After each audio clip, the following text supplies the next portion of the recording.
Texas Trade Talks with Paul Watson. What would you say your most interesting story is? And you've got so many careers. Yeah, man, You pick which one. Which one of your favorite stories throughout your careers, Bubba? One of the funniest ones. We'll lighten up the mood a little bit. Have some fun. Have some fun. One of the guys that used to work with us at Patrick's, he's moved on now to another company, but one of the guys that worked with us is actual Crystal's husband, Dan. We were working a job together. We were doing a meter stack change out at the Chasewood Apartments over there on 45th and Coulter. Okay. Yeah. And we got the whole meter stack changed out. It had caught fire. We had changed it out.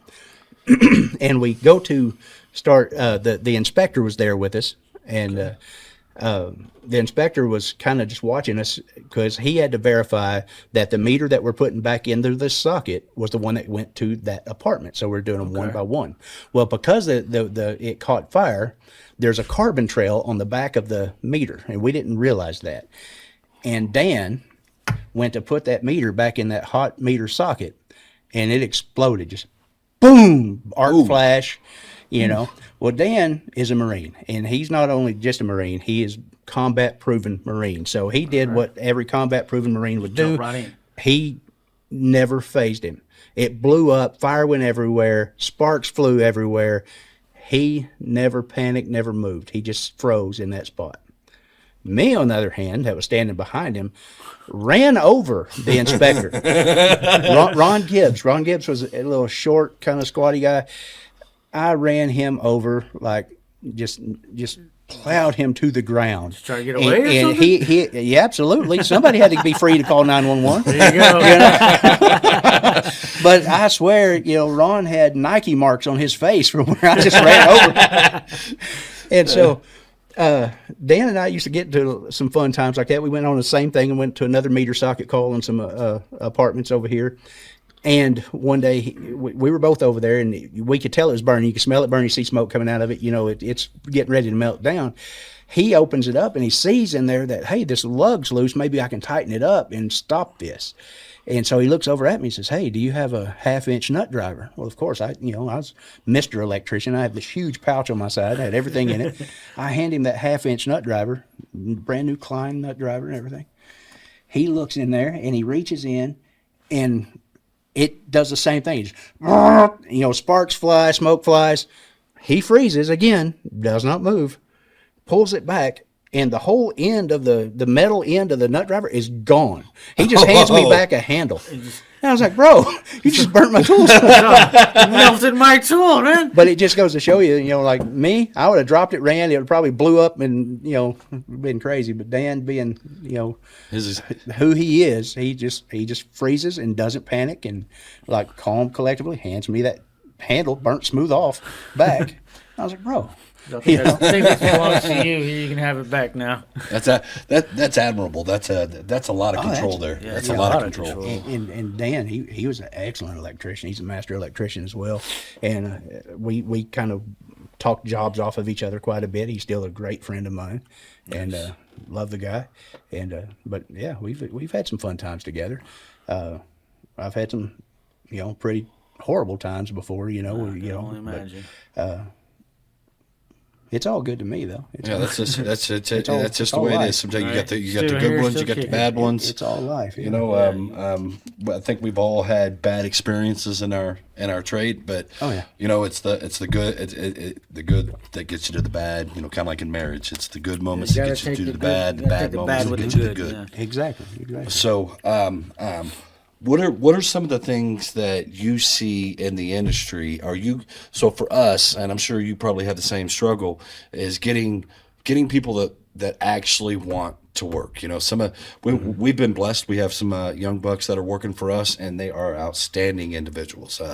Makes me, when I was younger, I used to hear, "You're a younger generation. You're not gonna," So I feel myself sometimes following into that same kind of rhetoric. Right.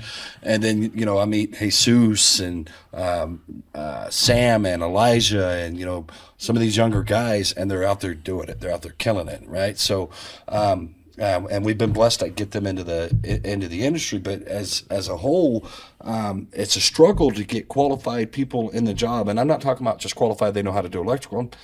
Critical thinking, for example. How to issue process, how to handle their emotions and dial down their expectations. So, what do you think some of those the challenges are? I have seen a huge decline in the younger generation coming up, and I have recruited a few what we call apprentices. Back in my day, we called them helpers. Right. Yeah. We'd hire these helpers on and out of high school, and they just don't last. They're going to go somewhere else, and because at that time, if we're paying them $12, $15 an hour, they can go to Chick-fil-A and sit in the air conditioner and get the same amount of money, kind of thing. And so it was always a money issue. But then again, they weren't willing to pay their dues to get to the point where they make that better money. Right. If I want to start you out at $20, $25 an hour, where's your incentive to go after to get your license at that point? Exactly. And so, like right now, Patrick Electric, most of my electricians are older, seasoned guys. Like I think my youngest, I don't know exactly what his age is, but my youngest journeyman is in his mid-40s. Oh wow! Wow. Yeah, and so I have a couple journeymen that are in their 60s still doing it. And great electricians, great guys. Right. But I know in the next 2, 3, 4 years, they're going to be aging out. They're going to be aging out to leave, and I don't really have a ton of people that I can choose from to bring back up there. And one of the things that we're seeing now, especially with these Fermi plant, AI plants, and things like that, you get a guy that you've trained 2, 3, 4 years. They'll run off on you in a heartbeat because they can go chasing the money, they can go make $45, $47 an hour, $100, $150 per diem per day out there, working 50, 60s hours.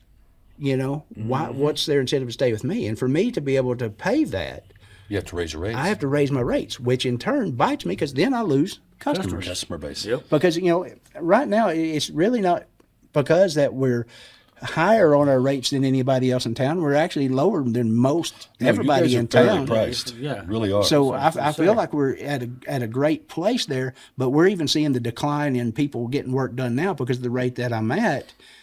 They don't need that plug working so bad once I give them the price to fix it. Oh yeah.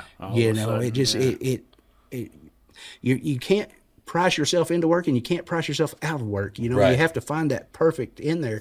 But right now, in the times that we're living in the uncertainty of the way the world's going, a lot of times people aren't doing the extra jobs like they used to. Like we used to be called, 10, 12 times a month. Hey, can you come add can lights? Now they're wafers, but back then we called them can lights. You can add these can lights in my house. I can't remember a job when we just went and added can lights anymore. Right. Because people don't have that extra to give right now. Right. Times are hard. Gas prices. Look at our gas prices right now. They're creeping up and creeping up and creeping up. And I think, I'm hoping that changes here soon, but, you just never know. You know what's funny about that? Is the minute, I don't want to get into politics, but I just thought it was strangely ironic that the minute Iran was hit, the fuel that was in the ground already, that we already had in the ground, right? All of a sudden that jumps up proportionately. Personally for me, and this is just my opinion, it seems like more of a money grab, focused on trying to hurt particular people, absolutely, and trying to gear it a certain way, and greed. Because those prices, same night, went over. It's one thing, if it had been going on for 2 weeks, 3 weeks, and prices had started to increase because the Strait of Hormuz was shut down and, fuel's not coming in. But America doesn't even get its fuel through that strait. No. From my understanding. That, we get most of our oil from domestic. So for me, I think that's a pain point that's being pushed for two different reasons, to make one particular individual hurt and to also grab money. That's just my opinion. So, but back to what we were talking about as far as apprentices, younger guys in the trade. Yeah, we have a couple guys that are working for us. Warren. Warren just got his journeyman's license. He did. I'm so proud of him. Warren's a great guy. He's super friendly with the customers. He works hard. He does his due diligence. He tries to be the best that he can be every day, and I feel like that's what he brings to the table. Absolutely. And That's how you can we've do got it. Wyatt, Jesus. Well, Wyatt's a little older, but Jesus so Jesus is kind of like your father, and his wife stays at home, raises their kid. He's got another child on the way. And he's a Catholic, and and I really admire that position because he's kind of it's old school, because Well, hats off to him. If he can pull it off and make enough money to this support time, yeah. where Yeah. his wife don't have to work. I mean, I'm the owner of a company and fixing to be owner of a second company. My wife still works. same here. And I would love for the day that she don't have to, but man, we would have to scale back so much to do that. Right. Right. The days of the single income is over. Yeah, it's over. And then that's Jesus. He's an anomaly on that, but I can't speak to all his reasons, but one of the reasons that he gave me was he didn't want the state raising his child. And Bubba, Hats off. I can't argue with that. I did not know that about him. That's awesome. Yeah, he wants his family raised with their values, with their beliefs, and I can't say I disagree with that. You know what I mean? And and that's the way it should be. The state shouldn't be involved in all of that. And they're pushing the rhetoric that they push. I don't really like that either. Right. Yeah. So, We can but that's a whole other subject too. yeah, it is. So, but so we know that trying to get guys in is a real struggle for the AI. And I don't think some of those guys that are jumping ship with some of these companies that they're working for, I don't think they're realizing what they're giving up. Absolutely. Some of these guys Yeah. are tenured, like our guys, the Patrick's guys. Some of those guys have been in that company 10 plus years. They get 3 weeks paid vacation. They get holiday pay, whether they work or they don't work. There's a lot of different benefits that they have earned by the time that they have committed to working for Patrick. And if they were to just leave and go out to Fermi, not Fermi, actually it's the one in Claude that's really pulling, the AI, not gonna. Just keep it easy. I shouldn't have said Fermi. I'm not trying to throw any particular company under the bus here, but that's a temporary gig.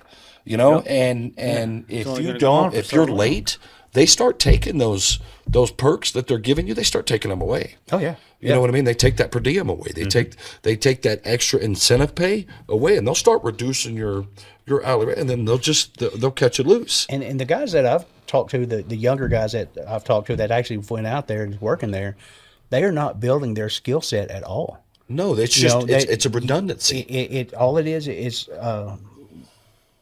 like a never-ending chain of the same thing every day. The guys that I was talking to, they're conduit runners. That's it. They don't ever get to pull the wire. They don't get to see what happens to it. All they do Really? is just run conduit. That's their job. That's it. And then another crew comes in behind them and they pull the wire. And then another crew comes behind them and they trim out the devices and things like that. So they're not even- it's so they're like a not even conveyor getting- belt. Yeah, they're not. So they're not yeah. even getting to advance themselves. No, They're not even so- getting Not to doing learn the whole anything. entire And process. okay, does the take the full 10 years to do the project like they're saying it, or are they on time, or are they going to get it ahead of time? So you have 3 to 10 years of a good paycheck, but when you're done, You don't have a career. Did you learn anything? Yeah, what Yeah. did you learn? And I'm not talking bad about it, because if I was a younger dude, I'd be the first one out there on that kind of. You and me for both. sure. You know Yeah, what I'm me saying? both. Yeah. In fact, I'm thinking about it now. If I didn't own this company, I'd be out there. I even told Pat the Right. other day. I said maybe I ought to go out there and work at the AI data center. But kind of like what you said, that was from my younger days. Yeah. I'm about development. I want to learn. I want to grow. And one thing that I have learned about those big jobs is just like you said, they piecemeal it.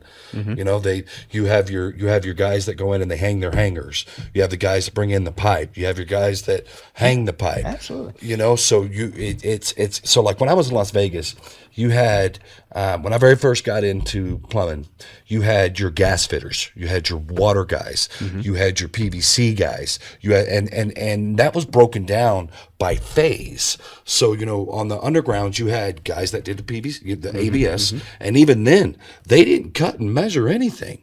That was all done back at the yard, and somebody else cut and measured By the print. Yeah. So you look at it and it tells you, hey, I need a 10 foot, 3.5 inches with a 3x2 Y on it. You go to the pile, you pick out the black pipe that has, the black ABS that has the white mark written 10 foot 3.5 inches. So even then you weren't learning. You had one journeyman that watched. They took that journeyman and they split it all the way up. You had water guys for top out. You had water guys for rough crew. You had water guys for your trim out. And so those guys weren't learning because it was all about as fast. So if you were good at water, guess what you did? That's Water. it. Yeah. Water. And I'm gonna tell you right now, plumbing is more than just water. But at that point, you're not a skilled craftsman. No. You're an No. installer. That's all you are. Yeah, exactly. You're not an Exactly. electrician. You're an installer. Right. You know? Exactly. And I was always the opposite. When I first got into it, I can't wait to take my test for the first one. I need to learn everything there is. Yeah, my first year was nothing but digging ditches, a lot of ditches. But I was paying those dues, and then when it was time to do this other job, and like, hey man, you did that good job on that job. Why don't you come help us on this one? It's time for you to step up. Come on Let's over learn here. a little Yeah. bit. And let's evolve your knowledge. and I've always worked for companies, electrical companies that were well-rounded. They had service divisions, they had residential, they had commercial, things like that. One company I worked for, we did nothing but houses, and after wiring, 1,000 houses over in McKinney, Texas, I'm done with that. You lose interest. I'm a service electrician. That's my forte. That's where I like it. That's why Patrick's always was a great fit for me, because we're 90% service work. Right. Every day's a new challenge. But we're trying to round out too. I have a couple of electricians that are just commercial only new construction. I have a crew that's residential new construction. But for the most part, all of us can run service calls. Nice. And that's they're to me true. They're true tradesmen. Yes, they're 100% licensed electricians that know electrical work. They're not installers. That's like Joe here. Joe. So when Joe got started out, he was on the service side of things, right? When I got started out, I was in the new construction side of things. Right. So for the bulk of his career, he has been a service plumber. He's done some new construction stuff here and there, and likewise, I did. When I worked at Patrick, that was the largest part of my service experience. And you see guys on Facebook all the time talk about, service. Service guys can't do new construction guys are better. That's that whole battle of the ego. And in my mind, I'm thinking to myself, why would you pride yourself on being just good at one? I can send Joe. He's done service, right? And when he and I teamed up, started working at, we started doing the losses thing. He and I we learned together. There are things that he'll call me about because his main forte isn't new construction, right? Likewise, if there's stuff that I can't do in the service side, I can go to him and he's going to know how to take care of it. When it comes to faucets and rebuilding any sink faucet, any shower faucet, Joe is a freaking guru. He knows how to get. I have watched this man get stuff out of sewer lines that I've never seen anybody else get out of a sewer line. But at the same time, I've also watched him go out and do a new construction job and nail it. Not have to jackhammer anything up because he's a tradesman. He can go from new construction to service back over to new construction. He can do it on the drop of a dime, just like your electricians. And that's the problem with some of these data centers that are going in.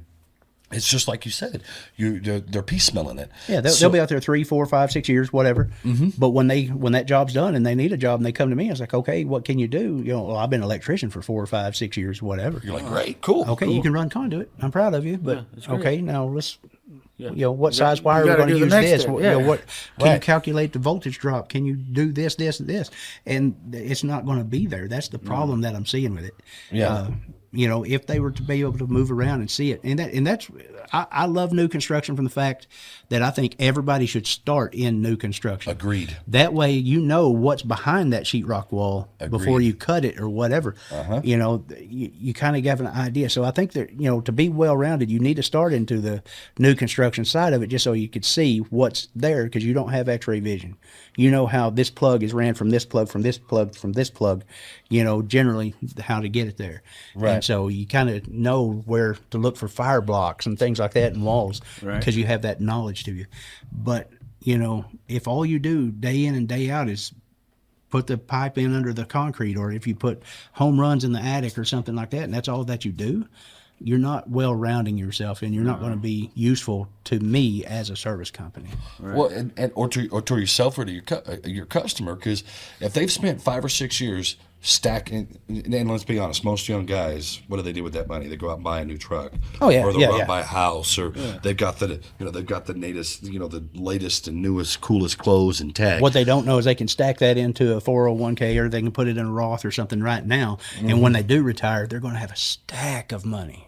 But no, it's going to go to boats, jet skis, All the whatever. the fun things, yeah. Yeah, And side by sides.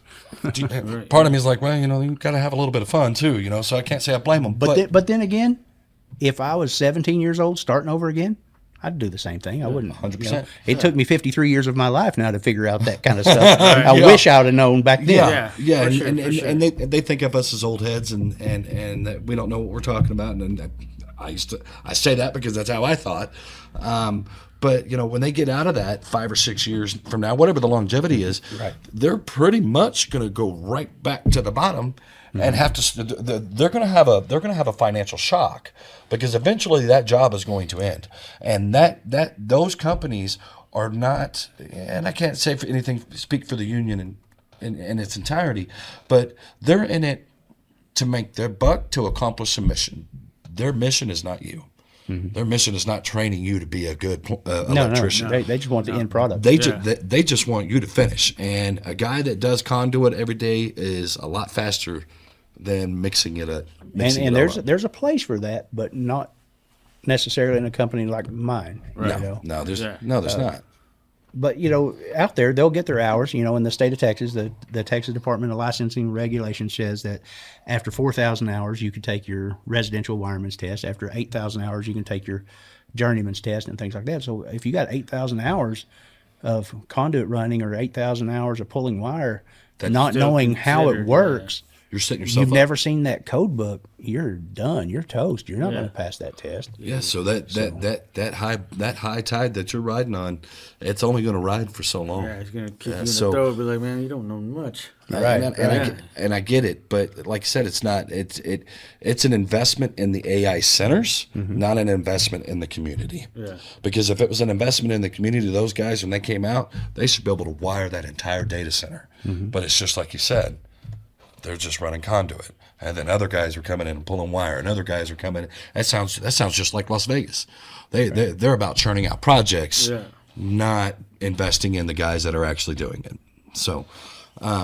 But anyways, to move away from the data center, what are some of the reasons homeowners can need to have an electrician versus a handyman, and what are some of the ways they can vet a legitimate electrician?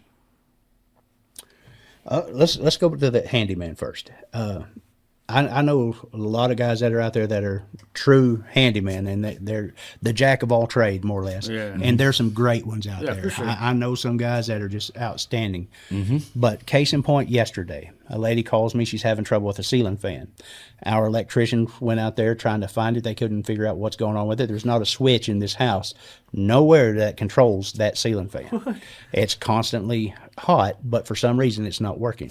So I go over there and do a little tracing, and this is a handyman special that, and I hate saying that because, like I say, there is some good handyman out there. Yeah. But this Jake of a guy comes in, he runs a wire from the ceiling fan through a beam, in this vaulted ceiling, it's a beam, drills through to the other side. There's an open attic above her bedroom there, runs it over her air-conditioned duct and everything, runs it around this corner, and we're talking this is number 12 Romex, 12-2 Romex. And instead of tying it into a box, a true junction box, he puts a cord cap on it so you can plug it into a wall plug, and plugs it into their furnace. Are you serious? Outlet. No. And so when they were having trouble with it because somebody had walked through the attic and tripped on it and it unplugged it, it barely came loose on one side. And I'm like, what kind of junk is this? You went through the trouble of putting a cord cap on that. Why did you not just tie it into that junction box? Yeah, it's right there. What they were doing. And so when I come down the staircase out of the attic, I told her what I found, and I did it right. Cut the cord cap off. We tied it in so that the fan has to run off a remote control. But it's tied in right. It's good. Safe, Good connections. Everything. It's in the junction box. It's not an open splice. And I come down and I told her, I said, hey, this is what I found, and she said, I can believe that. She said, come look at this. So we go back into that same room where that ceiling fan is. The dude did the same thing with a plug with open Romex stapled to her wall, going through this wall out there, stapled along and just tied up. Open Romex just tied up. Oh, that's terrible. And is it a fire hazard? Probably not. It's not going to catch fire on its own. But code says it has to be protected, and there is no protection there. No. Your dog can chew on it. You can hit it with a piece you of can nick it on furniture or accident, whatever.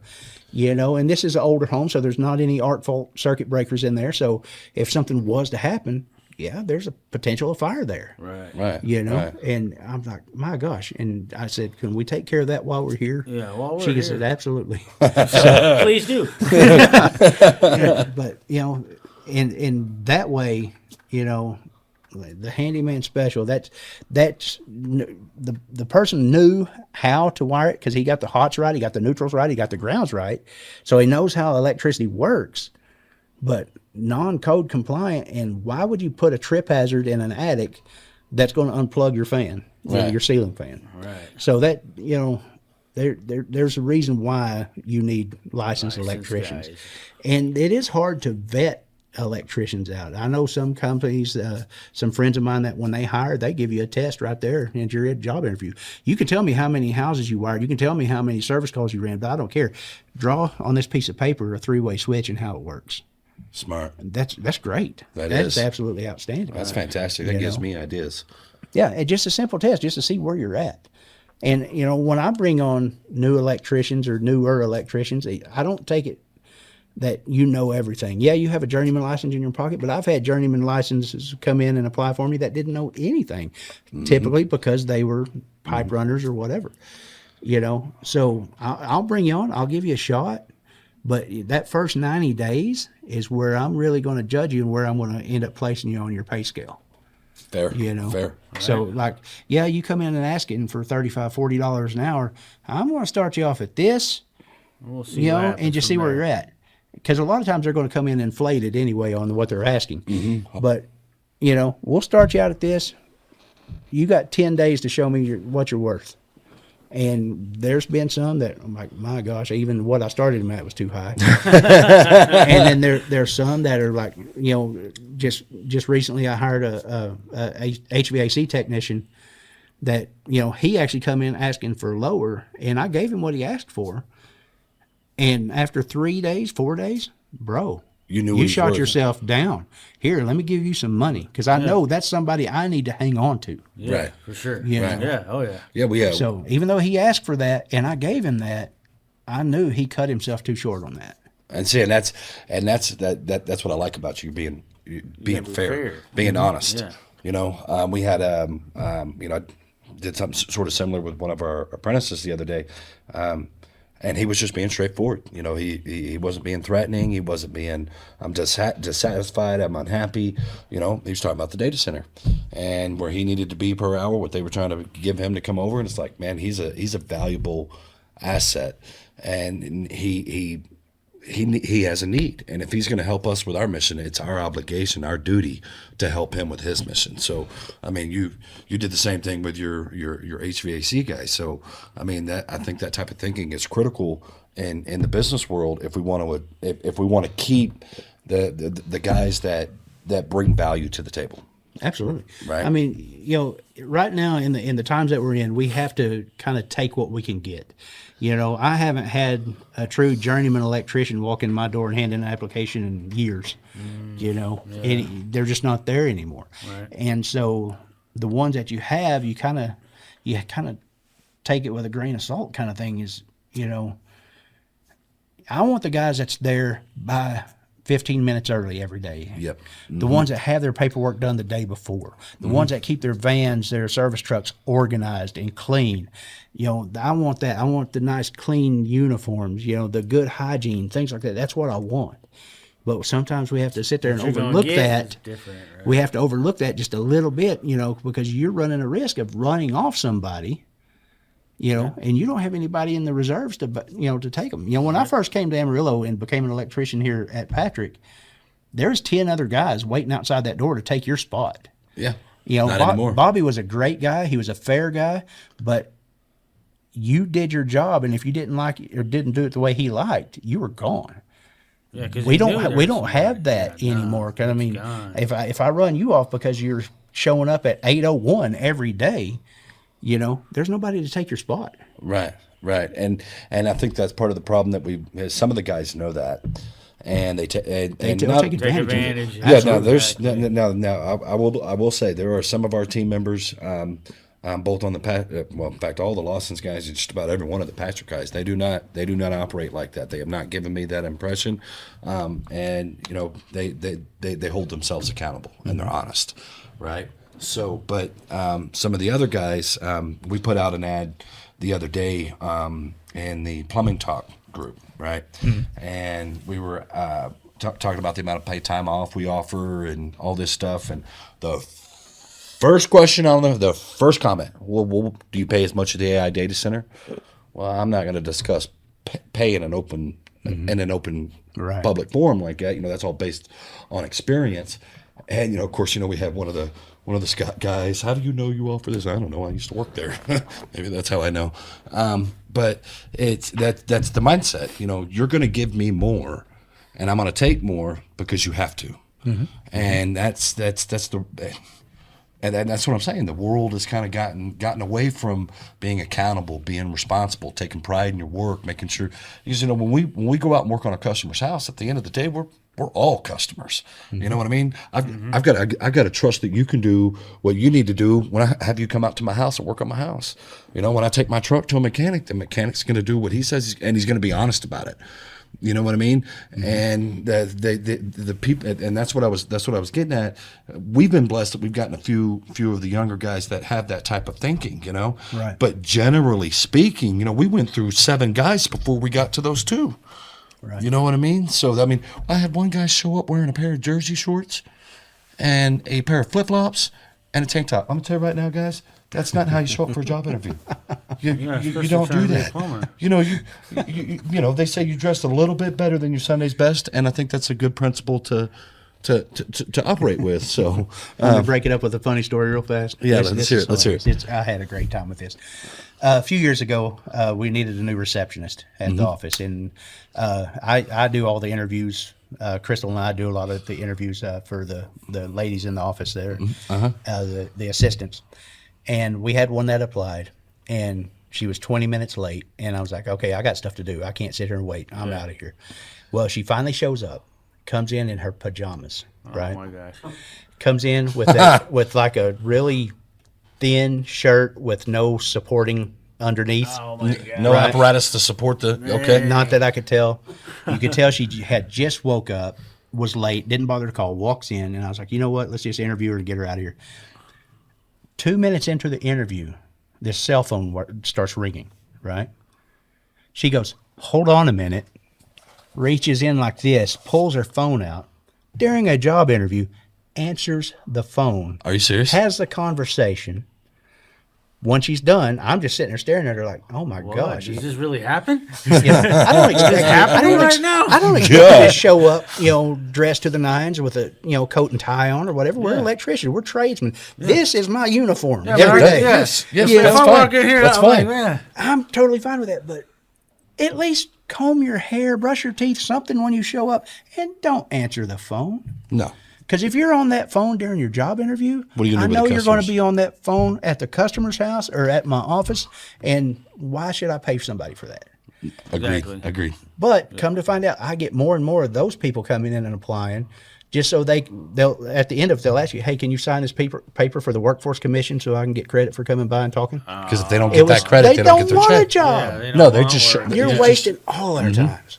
And that's one of the problems with some of the American population is they've gotten used to Uncle Sam coming in and filling a gap, and that's all they care about. I don't want to be responsible. I want to sit at home and play on my phone and be lazy, and I'm going to find every excuse how I can. You can. live your life like that? There's no pride in that. Like, there's no purpose. There's no, How can you live like that? you know what I mean? I don't know about Joe or yourself, but for me, I want to be the best possible version of myself that I can every day. Am I going to falter? 100%. It's going to happen. But I want to be better than I was the day before. I want to be that guy that leaves an impression on a customer that I want that guy back. I want to be the one that's requested. Yep. You know, we have that quite a bit. You know, they'll call and say, hey, can you send so-and-so back to my house? I really like them. I always wanted to be that guy. I want to be the requested one. And so if that means, you know, wearing a press shirt to work or whatever, I'll do that. My wife, she makes fun of me sometimes because every Sunday night, my work boots, my Irish setter work boots, I polish them. They're work boots, but I polish my work boots every Sunday night. Were you military? So, no. Cop, Right, same thing. There you go. Okay. All You right. know, but even prior to then, I always take pride in that, you know. Just the littlest stuff. You know, one of my pastimes now I'm having a lot of fun with is I shoot a lot of Instagram content, just having some fun with that. Just, you know, all it is just spoofing. I don't care to be advertising for anybody or sponsored or making money, monetization or whatever. I don't just care having about fun that. with it. I'm having fun with it, and a lot of times it's a spoof, it's a joke on something else. Right. You know, Like but the one you did the other day. hey, I don't make the rules.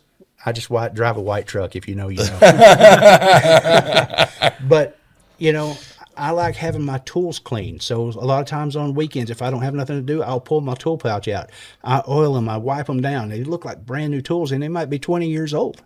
Nice. You know, because I want to be that professional in what I do. You know, I want that guy. You know, I don't want to show up with my shirt untucked. I don't want to have, and I love you guys being plumbers because y'all can show up with mud on you. But that's expected. That shows that you're a hard worker. Yeah. Right. Yeah. You know, an electrician shows up with mud on him. You're like, what's this guy doing? You know? What was he just doing? But you know, or at least we're hoping it's mud that's on you. Me too. But that's a badge of it. But you know, a good clean uniform, good tools clean, my boots are polished. I am that professional when I show up. Texas Trade Talks